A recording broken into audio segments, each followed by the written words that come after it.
दोस्तों, रावण और राम के बारे में फैक्ट बताने वाले हजारों वीडियो आपको YouTube पे मिल जाएंगे। फिर भी मैंने ये वीडियो क्यों बनाया है और यहाँ पे अगर लंका का शोध हुआ है तो वो कहाँ हुई होगी, ये भी आपको आज के वीडियो में देखने को मिलेगा। जय सेवा दोस्तों, मैं राहुल खन्ना के अलग इस चैनल पे आप सबका स्वागत करता हूँ। दोस्तों, हमेशा की तरह मैं कुछ ना कुछ इंटरेस्टिंग लेके आता हूँ और आप भी सुनते हो, इसके लिए धन्यवाद। चलिए दोस्तों, आज के वीडियो को शुरू करते हैं।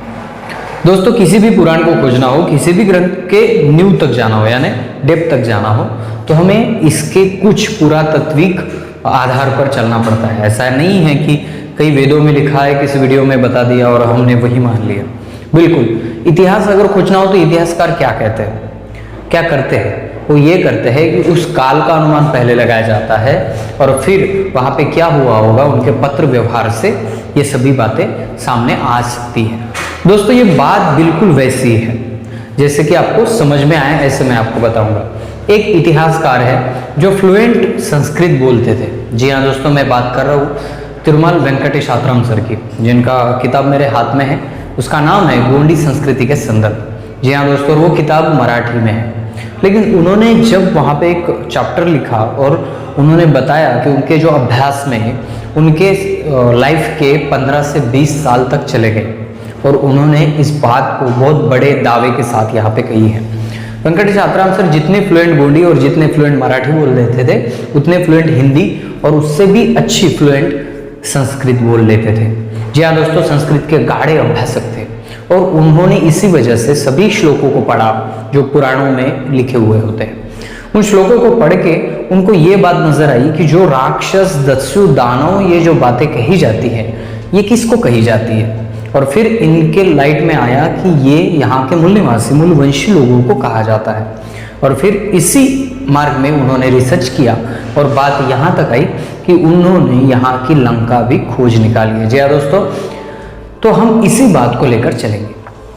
वेंकटेश आत्राम सर कहते हैं कि ईस्वी सन 10वीं और 12वीं इस सदी में इर्द गिर्द मिले हुए ताम्रपत्र में लंका का उल्लेख आता है। उनका एक और भी यह दावा है कि जो रामायण काल बहुत हजारों साल पहले बताया जाता है, वो रामायण काल बिल्कुल 10वीं सदी से 12वीं सदी यहाँ वहाँ हुआ है।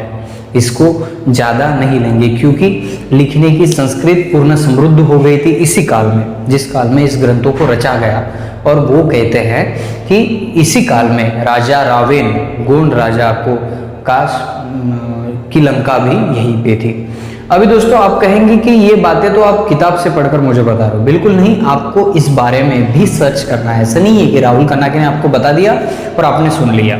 दूसरी एक बात जो उनकी लिंक है, रामायण में जो वर्णित साल वृक्ष है, वो साल वृक्ष कहाँ कहाँ है आते हैं, इसकी खोज हुई। यह वृक्ष ज़्यादा से ज़्यादा पूर्व मध्य प्रदेश और पश्चिम ओडिशा के क्षेत्र में है, जो साल वृक्ष कहा जाता है। पूर्व मध्य प्रदेश, आप सुनिएगा, पूर्व मध्य प्रदेश और पश्चिम ओडिशा में है। अभी आपके दोनों भी दिमाग में लाइट लगी होगी, ये साल वृक्ष है जहाँ पे बहुत बड़ा उल्लेख आता है। तो क्या इन प्रदेश में हो सकता है, जो दंडकारण्य भी कहा जाता है और बहुत ऐसी उपाधियाँ दी जाती है।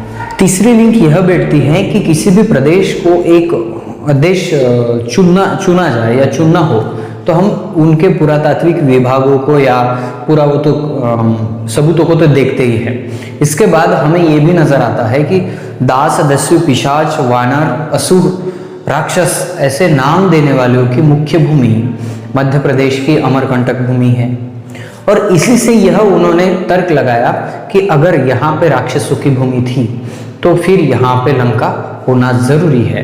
और उन्होंने इसी मार्ग में शोध किया और उनका नतीजा यहाँ तक पहुँचा कि वहाँ के सोनपुर गांव में स्वर्ण लंका थी। दोस्तों, ये था मराठी में उसकी किताब है, तो मैं उसको पढ़ के नहीं बताऊंगा क्योंकि बहुत सारे लोगों को समझ में नहीं आएगा, लेकिन गोंडी संस्कृति के संदर्भ में इस किताब में वो लिखा है। कभी भी आप मेरे सामने आ सकते हैं, मैं आपको दिखा सकता हूँ। बात पॉइंट नंबर 2, इस इतिहास को थोड़ा सा बाजू में रखते हैं। डॉक्टर मोतीराव कंगाली, आपने नाम सुना होगा, तो उनके गोंडवाना कोट दर्शन, आप सुनिए, गोंडवाना कोट दर्शन, उसमें अमूर कोट, अभी मैंने अमूर कोट क्या कहा, कोट यह डेफिनेशन कब आती है आपको पता है? कोट यह डेफिनेशन गोंदोले के बाद आती है, जब आद्य ऐतिहासिक जो काल था, जो प्रागैतिहासिक काल के पहले मैं मानता हूँ उसको, आद्य ऐतिहासिक काल में गोंदोला करके लोग रहते थे। गोंदोला यानी आप टीवी में देखते हो वैसे कबीले बनाकर, कबीले का कोई सरदार होता था, आप तो वो सभी जानते होंगे। तो ये गोंदोला रहते थे, ग्रुप ग्रुप किसी पहाड़ी पे किसी गुफा में रहता था। लेकिन इसके बाद इनके कोट बने। जी हाँ दोस्तों, और कोट, अमूर कोट, पंकमेड़ी कोट और अन्य कई बहुत सारे कोट है, मैं आपको अगले वीडियो में बताऊंगा। कोट बने और कोट के बाद गंड राज्य बने, और गंड राज्य का जो सिलसिला है वहाँ पे रावेन वंशीय लोगों की हमें नजर आती है। मोतीराम कंगाली साहब अपने किताब में कहते हैं कि जब से यहाँ पे नर्मदा से गोंड लोगों का विकास हुआ, वो खुद को रावेन वंशीय समझने लगे थे। यहाँ तक कि उड़ीसा और मध्य प्रदेश के गोंड लोग आज भी रावेन गो को पूजा करते हैं। वहाँ पे हनुमान की पूजा नहीं होती और मेघनाद यात्रा किया जाता है, मेघनाद की पूजा की जाती है। वैसे ही गोंडी पाटों के किंवदंतियों के अनुसार अमरकंटक यानी अमरकंटक आज का जो नर्मदा नदी का उगम स्थल है वो पानी से डूब गया था। जी हाँ दोस्तों, सिर्फ इसकी चोटी दिख रही थी। ये गोंड लोगों के पाटों में है। फिर डॉक्टर धर्मेंदु प्रसाद और सांकलिया सर, हंसमुख सांकलिया सर, इन दोनों के रिसर्च में ये पाया गया कि कहीं बहुत साल पहले समंदर से यह चोटी डूबी हुई थी, क्योंकि समुद्र के खारे पानी के जीवाश्म वहाँ पे बहुत बड़ी तादाद में मिले। फिर हमें ये नजर आता है कि गोंड लोगों की किंवदंती बराबर वहाँ बैठती है। तो दोस्तों आइए थोड़ा सा पैराग्राफ सुनते हैं मोतीराम कंगाली साहब के किताब से। अमूरकोट का महाझील सूख जाने पर फराइवेन सलाई गंगरा पुत्र आंधीरावेन पेरियोल के वंशजों ने फिर से अमूरकोट में अपना निवास बनाकर राज्य स्थापित किया। आंधीरावेन पेरियोल के वंशजों ने स्वयं को रावेन वंशीय कहना आरंभ किया, जिसमें लंकापति राजा रावेन का समावेश होता है। पुणे यूनिवर्सिटी की दक्कन कॉलेज के पुरातत्व विभाग के प्रमुख डॉक्टर हसमुख सांकलिया ने भी यह सिद्ध कर दिया है कि अमरकोट यानी वर्तमान अमरकंटक में या उनके इर्द गिर्द ही लंकापति राजा रावेन की ही लंका थी। यही वजह है कि अमरकोट से सटकर जो शहडोल, सीधी, मंडला, बालाघाट, जबलपुर, सरगुजा, सिवनी आदि जिलों के कोया वंशीय गोंडीवेन समुदाय के गंडजीव स्वयं को रावेन वंशीय गोंड कहते हैं और फाल्गुन पूर्णिमा के दूसरे दिन उसकी गढ़ राजा रावेन के रूप में भी पूजा करते हैं। दोस्तों ये पैराग्राफ आपको सुनाना इसलिए जरूरी था क्योंकि आपको भी समझ आएगी ये लंका की जो लंका का अंदाजा लगाया जा सकता है। क्या वो श्रीलंका में है? बिल्कुल नहीं।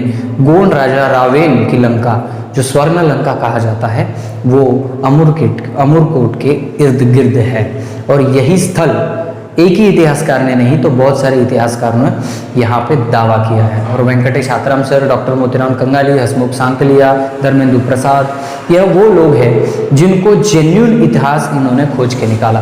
और आप नेट पर भी सर्च कर सकते हैं, शायद इनके किताब होंगे, अगर मेरे पास अवेलेबल होते हैं या प्रकाश सलामी सर के पास अवेलेबल होते हैं तो मैं आपको बता दूंगा कि ये किताब जल्दी से जल्दी आपके पास पहुँच सके।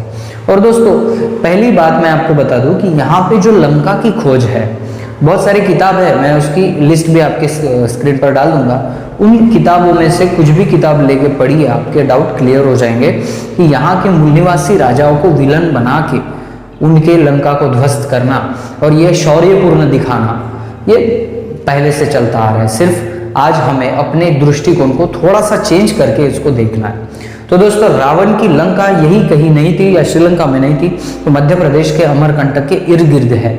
और फिर इस पर भी रिसर्च होना जरूरी है और इसी बातों पे खोज भी करना जरूरी है, क्योंकि अमरकंटक के गुफा कंदरों में प्रागैतिहासिक आद्यैतिहासिक पुरातत्व पुरावे मिले हैं, जिससे यह सिद्ध होता है कि आदिम जातियां, सबसे प्राचीन और आदिम जातियां अमरकंटक में उसका विकास हुआ था।